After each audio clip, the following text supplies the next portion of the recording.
ಪ್ಲೂಟೋನ solar system ಇಂದ ಏನಕ್ಕೆ separate ಆಗಿ ಇಕ್ಕಿದ್ದಾರೆ. ಭೂಮಿ ತುಂಬಾ ಸ್ಪೀಡ್ ಆಗಿ ಸುತ್ತಾ ಇರುತ್ತೆ, ಆದ್ರೆ ನಮ್ಗೆ ಅದು ಗೊತ್ತೇ ಆಗಲ್ಲ. ಅಕಸ್ಮಾತ್ ಸೂರ್ಯ ಇದ್ದಕ್ಕಿದ್ದಂಗೆ ಮಾಯ ಆಗೋದ್ರೆ ಏನಾಗುತ್ತೆ ಫ್ರೆಂಡ್ಸ್? ಈ ಒಂದು ಕ್ವಶನ್ಸ್ಗೆಲ್ಲ ಈ ಒಂದು ವಿಡಿಯೋದಲ್ಲಿ ಆನ್ಸರ್ ನ ತಿಳ್ಕೊಳ್ಳೋಣ. ತುಂಬಾ ಇಂಟ್ರೆಸ್ಟಿಂಗ್ ಆಗಿರುತ್ತೆ, ಕಂಪ್ಲೀಟ್ ವಿಡಿಯೋ ನೋಡಿ. ಅಕಸ್ಮಾತ್ ಸೂರ್ಯ ಮಾಯ ಆಗೋದ್ರು ಏನಾಗುತ್ತೆ ಫ್ರೆಂಡ್ಸ್? ಇದನ್ನ ಕೇಳಕ್ಕೆ ತುಂಬಾ ಚೆನ್ನಾಗಿರುತ್ತೆ, ಆದ್ರೆ ತುಂಬಾನೇ ಡೇಂಜರ್. ಸೂರ್ಯನೇ ಎಲ್ಲಾ ಪ್ಲಾನೆಟ್ ನ ಗ್ರಾವಿಟೇಷನಲ್ ಪುಲ್ ಅಲ್ಲಿ ಇಟ್ಕೊಂಡಿರುತ್ತೆ, ಆದ್ರೆ ಸೂರ್ಯನೇ ಇಲ್ಲ ಅಂದ್ರೆ ಆ ಗ್ರಾವಿಟೇಷನಲ್ ಪುಲ್ ಮಿಸ್ ಆಗೋಗುತ್ತೆ. ಪ್ಲಾನೆಟ್ ಹಿಂಗಂದ್ರೆ ಹಂಗೆ ಹೋಗುತ್ತೆ. 10,000 ನ್ಯೂಕ್ಲಿಯರ್ ಬಾಂಬ್ಸ್ ಒಂದೇ ಸತಿ ಬ್ಲಾಸ್ಟ್ ಆಗಿದ್ರು ಎಷ್ಟು ಎನರ್ಜಿ ಬರುತ್ತೋ ಅಷ್ಟು ಎನರ್ಜಿ ಸೂರ್ಯನಿಂದ 1 ಸೆಕೆಂಡ್ಗೆ ಅಷ್ಟು ಎನರ್ಜಿ ರಿಲೀಸ್ ಆಗುತ್ತೆ.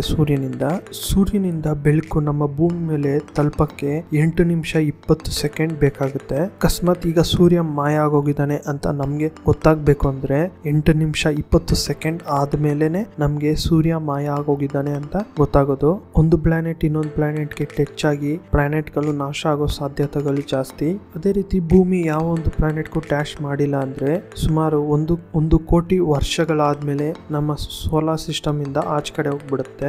ಇಲ್ಲ ಅಂದ್ರೆ ನಮ್ಮ ಗ್ಯಾಲಕ್ಸಿಯಲ್ಲೇ ಕೆಲವೊಂದಷ್ಟು ಸ್ಟಾರ್ಸ್ ಇದಾವೆ, ಅದರ ಒಂದು ಗ್ರಾವಿಟೇಷನಲ್ ಪುಲ್ ಇಂದ ಅದರ ಸುತ್ತಕ್ಕೆ ಶುರು ಆಗುತ್ತೆ. ಭೂಮಿ ಯಾವ ರೀತಿ ಸೂರ್ಯನ ಸುತ್ತಾ ಇರುತ್ತೋ ಅದೇ ರೀತಿ ಆ ಒಂದು ಸ್ಟಾರ್ ಸುತ್ತ ನಮ್ಮ ಭೂಮಿ ಕೂಡ ಸುತ್ತಾ ಇರುತ್ತೆ ಗ್ರಾವಿಟೇಷನಲ್ ಪುಲ್ ಇಂದ.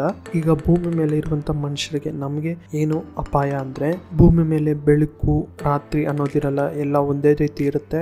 ಆದ್ರೂ ಕೆಲವು ಪವರ್ ಪ್ಲಾಂಟ್ ಗಳಿಂದ ನಮ್ಗೆ ಕರೆಂಟ್ ಬರ್ತಾ ಇರುತ್ತೆ. ಬೆಳಕಿಲ್ಲ ಅಂದ್ರೆ ಗಿಡಗಳು ಆಟೋಮೆಟಿಕ್ ಆಗಿ ಸತ್ತೋಗುತ್ತೆ, ಆದ್ರೆ ದೊಡ್ಡ ಗಿಡಗಳು ಮರಗಳು ಏನೂ ಆಗಲ್ಲ, ಕೆಲವೊಂದಷ್ಟು ವರ್ಷಗಳು ಅದಿರುತ್ತೆ. ಗಿಡಗಳಿಲ್ಲ ಅಂದ್ರೆ ಆಕ್ಸಿಜನ್ ಯಾವ ರೀತಿ ಅಂತ ನಿಮ್ಗೆಲ್ಲರಿಗೂ ಡೌಟ್ ಬಂದಿರಬಹುದು. ನಮ್ಮ ವಾತಾವರಣದಲ್ಲಿ 1 ಟ್ರಿಲಿಯನ್ ಅಷ್ಟು ಆಕ್ಸಿಜನ್ ಇದೆಯಂತೆ, ಅದರಿಂದ 1,000 ವರ್ಷ ಬದುಕಕ್ಕೆ ಸರಿ ಹೋಗುತ್ತೆ. ಅದು ಗಿಡಗಳಿಲ್ಲ ಅಂದ್ರೆ ಆಕ್ಸಿಜನ್ ನ ಫಿಲ್ಟರ್ ಮಾಡಕ್ಕಾಗಲ್ಲ, ಅದರಿಂದ ಫ್ಯಾಕ್ಟರಿಗಳಿಂದ ರಿಲೀಸ್ ಆಗುವಂತ ಕಾರ್ಬನ್ ಡೈಆಕ್ಸೈಡ್ ಇಂದ ಮನುಷ್ಯರಿಗೆ ತುಂಬಾನೇ ತೊಂದರೆ ಆಗುತ್ತೆ. ಅದೇ ರೀತಿ ಸೂರ್ಯನ ಒಂದು ಬೆಳಕು ಇರಲ್ಲ, ಅದಕ್ಕೆ ಆ ಟೈಮಲ್ಲಿ ಚಳಿ ತುಂಬಾ ಇರುತ್ತೆ. -17 ಡಿಗ್ರಿ ಸೆಲ್ಸಿಯಸ್ ಆಗೋ ಸಾಧ್ಯತೆಗಳು ಜಾಸ್ತಿ ಇರುತ್ತೆ. -17 ಡಿಗ್ರೀಸ್ ತಲುಪುತ್ತೆ. 2-3 ವರ್ಷ ಆದ್ಮೇಲೆ ಭೂಮಿ ಮೇಲೆ ಟೆಂಪರೇಚರ್ -73 ಡಿಗ್ರಿ ಸೆಲ್ಸಿಯಸ್ ಆಗೋಗುತ್ತೆ.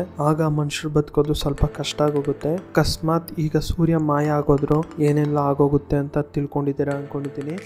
ಸೋಲಾರ್ ಸಿಸ್ಟಮ್ ಇಂದ ಪ್ಲೂಟೋನ ಆಚೆ ಕಡೆ ಹಾಕ್ಬಿಟ್ಟಿದ್ದಾರೆ, ಅದು ಏನಕ್ಕೆ ಅಂತ ತಿಳ್ಕೊಳ್ಳೋಣ. ಐಎಯು ಅಂದ್ರೆ ಇಂಟರ್ನ್ಯಾಷನಲ್ ಆಸ್ಟ್ರೋನಾಮಿಕ್ ಯೂನಿಟ್ ಅಂತ. ಇದರ ಒಂದು ಪ್ರಕಾರ ಒಂದು ಪ್ಲಾನೆಟ್ ಅಂತ ನಿರ್ಧಾರ ಮಾಡೋದಕ್ಕೆ ಒಟ್ಟು 3 ಕಾರಣ ಇದಾವೆ. ಅದು ಏನಂದ್ರೆ, ಒಂದು ಆಬ್ಜೆಕ್ಟ್ ಸೂರ್ಯನ ಒಂದು ಸುತ್ತಾ ಇರಬೇಕು.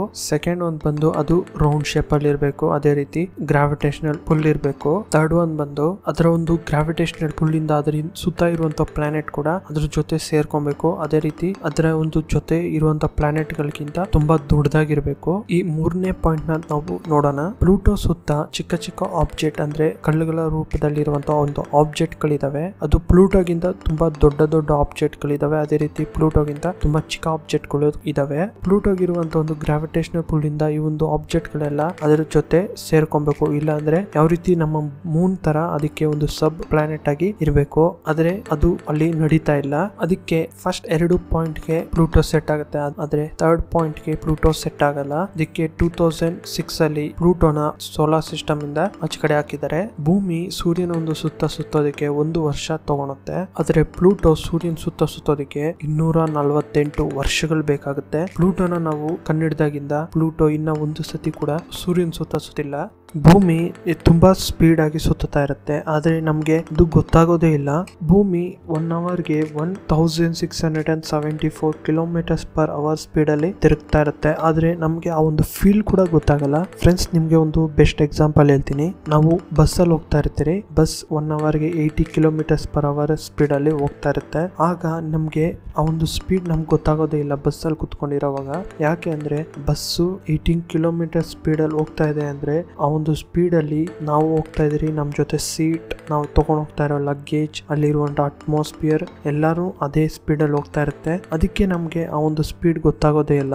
ಭೂಮಿಗೆ ಇರುವಂತ ಗ್ರಾವಿಟೇಷನಲ್ ಪುಲ್ ಇಂದ ಭೂಮಿ ಮೇಲಿರುವಂತ ಎಲ್ಲಾ ವಸ್ತುಗಳು ಭೂಮಿ ಜೊತೆನೆ ಸುತ್ತಾ ಇರುತ್ತೆ. ಮನುಷ್ಯರಾಗಿರ್ಬೋದು, ಎನ್ವಿರಾನ್ಮೆಂಟ್ ಆಗಿರ್ಬೋದು, ವಸ್ತುಗಳಾಗಿರ್ಬೋದು, ಟವರ್ ಆಗಿರ್ಬೋದು, ಬಸ್ ಆಗಿರ್ಬೋದು. ಅದಕ್ಕೆ ನಮ್ಗೆ ಸುತ್ತಾ ಇರೋ ಒಂದು ಸ್ಪೀಡ್ ಗೊತ್ತಾಗೋದೇ ಇಲ್ಲ. ಇನ್ನೊಂದು ವಿಚಾರ ಏನಂದ್ರೆ, ಭೂಮಿ ಒಂದೇ ಸ್ಪೀಡ್ ಅಲ್ಲಿ ತಿರುಗ್ತಾ ಇರುತ್ತೆ, ಅದು ಜರ್ಕ್ ಹೊಡಿಯಲ್ಲ, ಸ್ಲೋ ಆಗಿ ಒಂದ್ಸತಿ ಇಲ್ಲ ಒಂದ್ಸತಿ ಸ್ಪೀಡ್ ಆಗಿ ಆ ರೀತಿ ಆಗಲ್ಲ, ಒಂದೇ ಸ್ಪೀಡ್ ಅಲ್ಲಿ ಹೋಗ್ತಾ ಇರುತ್ತೆ. ಅದಕ್ಕೆ ನಮ್ಗೆ ಆ ಒಂದು ಸ್ಪೀಡ್ ಗೊತ್ತಾಗೋದೇ ಇಲ್ಲ ಭೂಮಿ ತಿರುಗ್ತಾ ಇರೋದು. ಈಗ ನಿಮ್ಗೆ ಒಂದು ಬೆಸ್ಟ್ ಎಕ್ಸಾಂಪಲ್ ಹೇಳ್ತೀನಿ. 18 km/h ಸ್ಪೀಡ್ ಅಲ್ಲೇ ಬಸ್ ಹೋಗ್ತಾ ಇರುತ್ತೆ ಅನ್ಕೊಳ್ಳೋಣ. ಆ ಒಂದು ಸ್ಪೀಡ್ ಅಲ್ಲಿ ಹೋಗುವಾಗ ಸಡನ್ ಆಗಿ ಒಂದು ಬ್ರೇಕ್ ಹೊಡಿತಾರೋ ಅನ್ಕೊಳ್ಳಿ, ಆಗ ನಮ್ಗೆ ಆ ಒಂದು ಸ್ಪೀಡ್ ಗೊತ್ತಾಗುತ್ತೆ. ನಾವೆಲ್ಲರೂ ಹೋಗಿ ಮುಂದೆ ಬೀಳ್ತೀರಿ, ಆಗ ಮೆತ್ತಗೆ ಹೋಗು ಅಂತ ಹೇಳ್ತೀರಿ. ಯಾಕೆಂದ್ರೆ ಆ ಒಂದು ಬ್ರೇಕ್ ಪವರ್ಗೆ ನಾವೆಲ್ಲರೂ ಒಂದೇ ಸತಿ ಮುಂದಕ್ಕೆ ಹೋಗ್ತೀರಿ, ಆಗ ಆ ಒಂದು ಸ್ಪೀಡ್ ಗೊತ್ತಾಗುತ್ತೆ. ಆದ್ರೆ ಭೂಮಿಗೆ ಆ ರೀತಿ ಅಲ್ಲ, ಅದು ಯಾವಾಗೂ ಒಂದೇ ಸ್ಪೀಡ್ ಅಲ್ಲಿ ಹೋಗ್ತಾ ಇರುತ್ತೆ. ಅದಕ್ಕೆ ನಮ್ಗೆ ಆ ಒಂದು ಸ್ಪೀಡ್ ಗೊತ್ತಾಗೋದೇ ಇಲ್ಲ. ಫ್ರೆಂಡ್ಸ್, ನಾನಿವತ್ತು ನಿಮ್ಗೆ ಒಂದು ಒಳ್ಳೆ ವಿಡಿಯೋ ಮಾಡಿದ್ದೀನಿ ಅಂತ ತಿಳ್ಕೊಂಡಿದ್ದೀನಿ, ಒಂದು ಹೊಸ ವಿಚಾರನ ತಿಳಿಸಿದ್ದೀನಿ ಅಂತ ಅನ್ಕೊಂಡಿದ್ದೀನಿ. ನಿಮ್ಮೆಲ್ಲರಿಗೂ ಈ ಒಂದು ವಿಡಿಯೋ ತುಂಬಾ ಇಷ್ಟ ಆಗಿದೆ ಅನ್ಕೊಂಡಿದ್ದೀನಿ. ಇದೇ ರೀತಿ ವಿಡಿಯೋಸ್ ಬೇಕು, ಇದೇ ರೀತಿ ಯಾವ್ದಾನ ಒಂದು ಕ್ವಶನ್ಗೆ ಆನ್ಸರ್ ಬೇಕು ಅಂತ ಕಮೆಂಟ್ ಬಾಕ್ಸ್ ಅಲ್ಲಿ ತಿಳಿಸಿ. ಈ ವಿಡಿಯೋ ನಿಮ್ಗೆ ಇಷ್ಟ ಆಗಿದ್ರು ನಮ್ಮ ಚಾನಲ್ ನ ಲೈಕ್ ಮಾಡಿ, ಶೇರ್ ಮಾಡಿ, ಸಬ್ಸ್ಕ್ರೈಬ್ ಮಾಡ್ಕೊಳ್ಳಿ. ಪಕ್ಕದಲ್ಲಿರುವಂತ ಬೆಲ್ ಐಕಾನ್ ನ ಕ್ಲಿಕ್ ಮಾಡಿದ್ರು ನಾನು ಮಾಡೋ ಹೊಸ ವಿಡಿಯೋ ನೋಟಿಫಿಕೇಶನ್ ನಿಮ್ಗೆ ಬೇಗ ಸಿಗುತ್ತೆ. ಫೇಸ್ಬುಕ್, ಟ್ವಿಟ್ಟರ್, ಇನ್ಸ್ಟಾಗ್ರಾಮ್ ನಲ್ಲಿ ನಮ್ಮ ಚಾನಲ್ ನ ಫಾಲೋ ಮಾಡಿ.